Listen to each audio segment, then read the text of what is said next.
Hello friends good morning पुनः स्वागतम जानाइছোঁ আপোনালোকক মই এতিয়া অন্য ভিডিঅ'লৈ বহুত দিন বিৰতিৰ পিছত মই এই ব্লগটো বনাবলৈ লৈছোঁ। তো আজি মই গৈ আছোঁ কোচবিহাৰ। তো কোচবিহাৰ গৈ আছোঁ মানে কাৰণ বিশেষ নাই।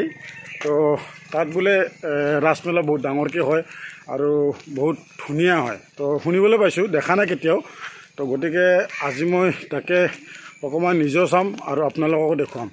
তো ঠিক আছে বন্ধুসকল, ভিডিঅ'টো শেষ পৰ্যন্ত চাই থাকিব আপোনালোকে। মই যোৱা ৰাস্তাবিলাক অকণমান দেখুৱাই লৈ যাওঁ আপোনালোকক, আৰু লগতে লাষ্ট মুহূৰ্তত মই দেখুৱাম আপোনালোকক কোচবিহাৰৰ ৰাসমেলা। তো এতিয়া মই আহি আমাৰ ৰাঙাপাৰা ৰেলৱে ষ্টেচন পাই গ'লোঁ। এয়া 5 নম্বৰ প্লেটফৰ্ম। আৰু মই যি গৈ আছোঁ মোৰ বন্ধু অচিন্ত দা, এখেতৰ ঘৰ NGP হয়, আৰু মই এখেতৰ লগতে গৈ আছোঁ কোচবিহাৰ মেলা চাবলৈ। বন্ধুসকল, এইখিনিতে মই ৰঙিয়ালৈ যাব লগা ট্ৰেইনখন ইতিমধ্যে ৰাঙাপাৰা ৰেলৱে ষ্টেচন আহি সোমাইছেহি। আৰু মই ট্ৰেইনত উঠিলোঁ। উঠি কিনে মই ইফাল কৰি চিট বিচাৰি আছোঁ। তো চিট এটা খালী পালোঁ, পাই কিনে ইয়াতে বহি ল'লোঁ। আৰু লগতে মোৰ ট্ৰেইনখন এতিয়া ৰাঙাপাৰা ৰেলৱে ষ্টেচনটো এৰিছে। এয়া ৰাঙাপাৰা ৰেলৱে ষ্টেচন, খুব সুন্দৰ এটা পৰিৱেশ ৰাঙাপাৰা ৰেলৱে ষ্টেচন।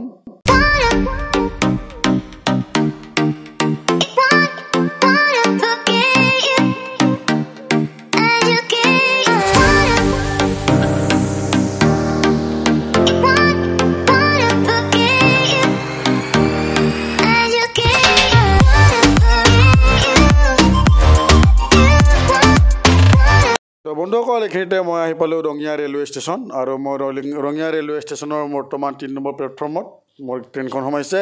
আৰু এইখিনিতে মই ক'ব লাগিব, ইয়াতে মই 1 ঘণ্টা সময় ৰখিব লাগিব, কাৰণ মোৰ 1 ঘণ্টাৰ পিছতহে মোৰ ট্ৰেইন আছে কামৰূপ এক্সপ্ৰেছ, আৰু ইয়াতে 10টা বজাত ৰাইট টাইম। তো গতিকে মই ৰাতিপুৱাৰ ভাগত যিহেতুকে আহিছোঁ, একো খোৱা নাই ৰাঙাপাৰাত। তো ঠিক আছে, এইখিনি মই ইয়াতে ব্ৰেকফাষ্ট কৰি লওঁ। তো ব্ৰেকফাষ্ট কৰি কিনে আকৌ মই ৰাওনা হ'ম কামৰূপ এক্সপ্ৰেছত। তো বন্ধুসকল, এইখিনিতে মই অকণমান আপোনালোকক বাহিৰৰ ফালৰ পৰা দেখুৱাইছোঁ ৰঙিয়া ৰেলৱে ষ্টেচনটো। আৰু লগতে মোৰ সোমাই গ'ল এয়া কামৰূপ এক্সপ্ৰেছ ট্ৰেইনখন, আৰু মই এইখন ট্ৰেইনৰ সহায়েৰে যাম নিউ কোচবিহাৰ। তো আপোনালোকে ভিডিঅ'টো শেষ পৰ্যন্ত চাই থাকিব।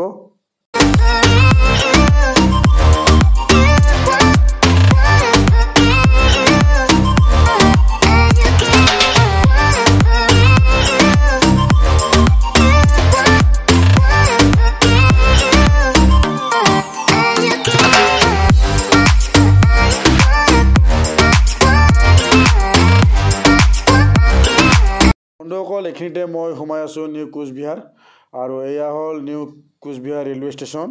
তো এনেদৰে আহি মই বৰ্তমান আহি পালোঁ নিউ কোচবিহাৰ ৰেলৱে ষ্টেচন। আৰু মই এইখিনিতে মই অকণমান বাহিৰৰ ফালৰ পৰা দেখুৱাইছোঁ আপোনালোকক নিউ কোচবিহাৰৰ ৰেলৱে ষ্টেচনটো। তো মই বৰ্তমান কোচবিহাৰ ৰাজবাৰীত গৈ আছোঁ। তো প্ৰথমতে এইখন চাই লওঁ, তাৰপিছত ৰাতি আপোনালোকক দেখুৱাম ৰাসমেলা। এনেদৰে মই ৰাস্তাৰে খোজকাঢ়ি গৈ আছোঁ টাউনৰ মাজেৰে। এয়া হ'ল ৰাজবাৰীৰ মেইন গেট। তো এয়া মই বৰ্তমান ভিতৰত প্ৰৱেশ কৰিছোঁ।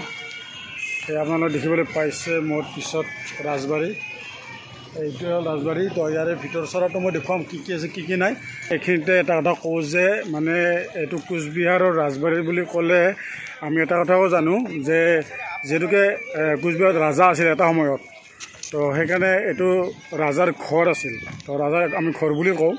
তো ৰাজাৰ ঘৰ, সেইকাৰণে ইয়াতে বাংলা ভাষাত মানে ৰাজবাৰী বুলি কৈছিলোঁ এইটো। তো তেনেকৈ নাম হৈ গৈছে এইটো ৰাজবাৰী। বহুত ডাঙৰ বিশাল এৰিয়া হয় এইটো, মানে আপোনাৰ মোটামুটি বহুত মাটি আছে না, মোটামুটি 3-4 একৰ হ'ব। তো এইটো আপুনি মই পৰিৱেশটো দেখুৱাই দিছোঁ আপোনাৰ, যিটো মানে ইহঁতৰ মানে ৰাজবাৰী যিটো মানে চাৰিওফালে। তো বন্ধুসকল, এইখিনিতে আপোনালোকে দেখিবলৈ পাইছে ৰাজবাৰীৰ সম্পূৰ্ণ ভিউটো। এয়া হ'ল ৰাজবাৰীৰ সম্পূৰ্ণ ভিউ। আৰু লগতে মই প্ৰৱেশ কৰিছোঁ ভিতৰত, আৰু ভিতৰত প্ৰৱেশ কৰি কিনে দেখিবলৈ পাইছোঁ কিছুমান আলোকচিত্ৰ। আৰু লগতে মই আপোনালোকক দেখুৱাবলৈ চেষ্টা কৰিছোঁ আলোকচিত্ৰবিলাক কাৰ হয়, মানে ৰাজা মহাৰাজাৰ ফটোগ্ৰাফীবিলাক,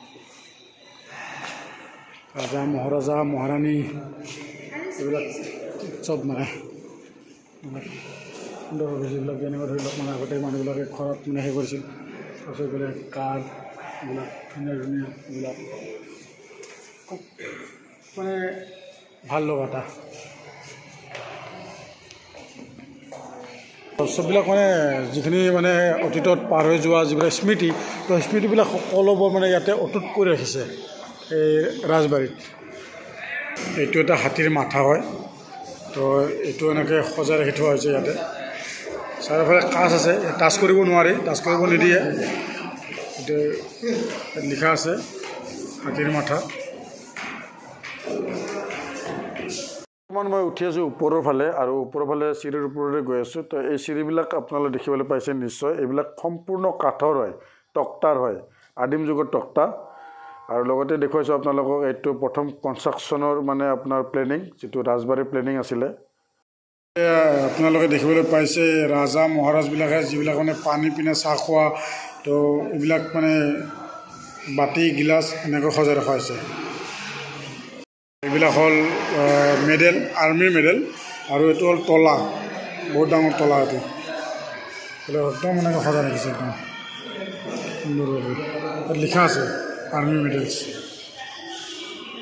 লিখা আছে,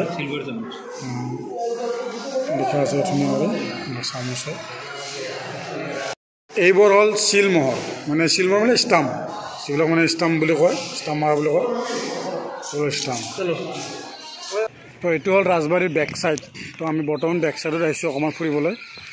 ভিতৰত একচুৱেলি মই যদিও সোমাইছোঁ মানে ভিডিঅ' কৰিব নিদিয়ে, আৰু তথাপিও মানে কিছু বস্তু মই ভিডিঅ' কৰিছোঁ যিমানটো পাৰিছোঁ।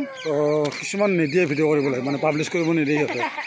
এতিয়া মই ওলাই আছোঁ ৰাজবাৰীত। বিশেষ একচুৱেলি তেনেকুৱা দেখা নাপালোঁ, যিখিনি দেখিছোঁ সেইখিনি অকণমান ভিডিঅ' বনাইছোঁ। তাৰপিছত বাকী কিছুমান ভিডিঅ' বনাবলৈ দিয়া নাই, পাৰ্মিশ্যন নাই। তো এতিয়া বৰ্তমান কিছুমান আৰু ৰুম বন্ধ কৰি থোৱা হৈছে, মানে এইটো যিহেতুকে ৰাজমেলা চলি আছেতো, সেইকাৰণে ভিৰ বহুত হৈ যায়। তো ভিৰৰ কাৰণে মানে কথাবিলাক কিছুমান বন্ধ কৰিছে। তো যিখিনি আছে সেইখিনিয়ে চাই কিনে মানুহ সন্তুষ্ট হ'ব লাগিব, উপায় নাই। তো এতিয়া মই ওলাই আছোঁ, ওলাই কিনে আকৌ সন্ধিয়া যাব লাগিব ৰাজমেলালৈ।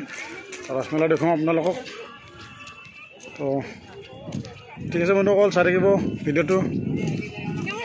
তো গুড ইভিনিং বন্ধুসকল, এইখিনিতে মই ওলাই আহিলোঁ ৰাজমেলা চাম বুলি। আৰু মোৰ লগত আছে মোৰ বন্ধু অচিন্ত দা, আৰু মই বৰ্তমান কোচবিহাৰৰ টাউনৰ মাজেৰে খোজকাঢ়ি গৈ আছোঁ।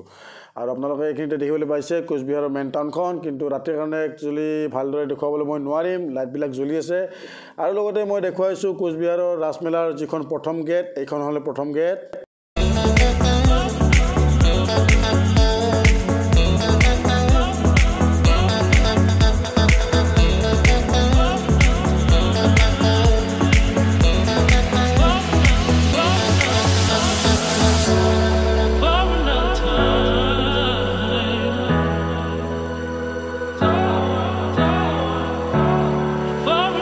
বন্ধুসকল, এইখিনিতে মই কিবা এটা কৈ আছিলোঁ, কিন্তু বেকগ্ৰাউণ্ডত মিউজিক বাজি আছিলে। মিউজিক বাজি থকাৰ কাৰণে মই ভইচটো ডাবিং কৰিব লগা হ'ল। আৰু এয়া দেখিবলৈ আপোনাক দেখুৱাইছোঁ যে ভিকম কুঁৱলীৰ বাবে একো দেখা পোৱা নাযায়। আৰু মই আছোঁ বৰ্তমান মটকা কোৱাত।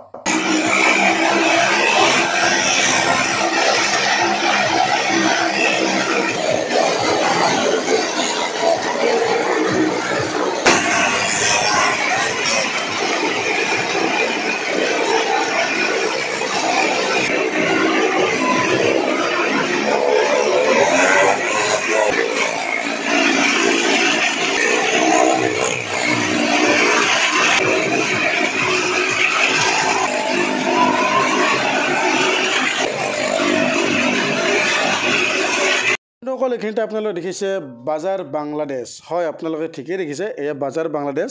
আৰু মই এজন বাংলাদেশীক লগ পালোঁ, তেখেতে ইয়াতে দোকান দিছে বাংলাদেশৰ পৰা আহি কেনে।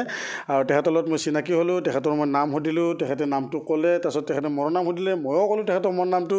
তো কথা পাতিছোঁ কিছু অকণমান, তেখেতক কিবা এটা কৈ আছে, ময়ো কিবা এটা কৈ আছোঁ, তেখেতক খুব ভাল লাগিছে। তো তেখেতে বিক্ৰী কৰিছে এনেকুৱা বস্তু, কিছুমান লংগী আছে, তাৰপিছত লগতে মিঠাই আছে, গুড় আছে, আৰু লগতে ইলিচ মাছ আছে। আৰু ইলিচ মাছবিলাকৰ বহুত দাম হয়, এটাতে 1000 টকা 500 টকা তেনেকৈ দাম। আৰু মই ভাবিলোঁ যিহেতুকে মেলা চাব আহিছোঁ, তো মেলাৰ পৰা কিবা এটা ল'ব লাগিব। তো এইখানে এখন লংগী ল'ব বুলি ভাবিছোঁ মই। লংগীখনৰ দাম হ'ল বজাৰ মূল্যত সিহঁতৰ মানে বাংলাদেশৰ ৰেটত 1028 টকা। তো কিন্তু সিহঁতে মানে কোচবিহাৰত মানে আহি কেনে বেপাৰ বাণিজ্যৰ কাৰণে যিহেতুকে আহিছে, তেখেতে বিক্ৰী কৰিছে, সিহঁতসকলে বিক্ৰী কৰিছে 300 টকাত। তো গতিকে মই 300 টকাটো দিম বাৰু, 300 টকাটো কোনো ডাঙৰ কথা নহয়। লংগী এখন ল'লোঁ, যিহেতুকে বিদেশৰ হয় বস্তু এটা। তো তাকে মই ল'লোঁ আৰু ভাল লাগিলে কিবা এটা লৈ কেনে যেহেতুকে ইমান দূৰৰ পৰা ময়ো আহিছোঁ অসমৰ পৰা যিহেতু মেলা চাবলৈ তো বাংলাদেশত বিশেষকৈ মই বাংলাদেশী মানুহখিনিক চাবৰ কাৰণে আহিছিলোঁ বা বাংলাদেশত বজাৰখিনি চাবৰ বাবে আহিছোঁ ইয়াতে তো আই এম ছ' এক্সাইটেড খুব ভাল লাগিছে তো এয়া সোমাইছোঁ মই আকৌ বাংলাদেশী মাৰ্কেটত এটা সম্পূৰ্ণ বাংলাদেশী মাৰ্কেট হয় গোটেইখিনি মানে তো মই জীৱনত দেখা নাছিলোঁ তেনেকুৱা মাৰ্কেট তো এইবাৰ মই প্ৰথম দেখিছোঁ কোচবিহাৰত আহি কেনে মেলা চাবলৈ তো গতিকে খুবেই পচন্দ লাগিছে খুবেই ভাল লাগিছে মোৰ একদম মানে চ' হেপ্পী আৰু ইহঁতে ক'লে মানে ইয়াতে যদিও মানে দোকান দিছে পাহাৰ দিছে ইহঁতে কোনো মানে চুৰি কৰি অহা নাই ইয়াতে কোনো সিহঁতৰ নিজৰ পাছপৰ্ট আছে ভিজা আছে সিহঁতে সেনেকৈ আহিছে ইয়াৰ আগতে কিন্তু কিছুমান মানে তেনেকৈ মানে আহিছিলে বা বাহিৰৰ মানুহ যেনেকৈ লুকাই চুকাই আহিছিল কিন্তু এতিয়া বৰ্তমান বোলে সেইটো বস্তু বেন কৰি দিছে এইটো আহিব নোৱাৰে তেনেকৈ তো এইবাৰ মানে মানুহ কম বোলে বাংলাদেশত তো গতিকে এয়া বাজাৰ বাংলাদেশ তো আপোনালোকে দেখিবলৈ পাইছে মই আপোনালোকক দেখুৱাবলৈ চেষ্টা কৰিছোঁ অকণমান বন্ধুসকল আপোনালোকে কেনেকুৱা পালে কমেণ্ট ছেকশ্যনত জনাবচোন বাংলাদেশ বজাৰখন চাই কেনেকুৱা পালে আৰু বাংলাদেশী মানুহক মই যি কথা পাতিলোঁ আপোনালোকে দেখিলে তো কেনেকুৱা পালে কমেণ্ট ছেকশ্যনত কমেণ্টছ কৰিব আৰু লগতে মই এতিয়া ভিৰৰ মাজে মাজে খোজকাঢ়ি গৈ আছোঁ লগতে আপোনালোকক মই দেখুৱাম এখন পাণ ভাণ্ডাৰ হয় এইখন হ'ল বানাৰসী পাণ ভাণ্ডাৰ খুব সুন্দৰ কৰি বনাই ৰাখিছে তো মই দেখুৱাইছিলোঁ আপোনালোকক বাংলাদেশী মাৰ্কেটখন তো বাংলাদেশী মাৰ্কেটত দেখুৱালোঁ বাংলাদেশী মানুহ দেখুৱালোঁ লগতে মই ইয়াৰ পৰা বৰ্তমান ওলাই আছোঁ আৰু কিবা এটা বেলেগ দেখুৱাবলৈ চেষ্টা কৰিম আপোনালোকক ইয়াতে দেখিছে আপোনালোকে মানুহৰ অকণমান ভিৰ পূৰা ভিৰত মানে খোজকাঢ়িব পৰা নাযায় মানুহ এনেকুৱা মানে ঠেলি ঠেলি লৈ যোৱা যেন লাগে তো ইয়াতে মই অকণমান ভিউটো দেখুৱাইছোঁ আপোনালোকক মেলাৰ ভিউ তাৰপিছত মই ইয়াতে দেখুৱাম অকণমান পিছত দেখুৱাম মই আপোনালোকক ইয়াতে ষ্টেজ প্ৰগ্ৰেম চলি আছে তো ষ্টেজ প্ৰগ্ৰেম মই আপোনালোকক দেখুৱাই আছোঁ এতিয়া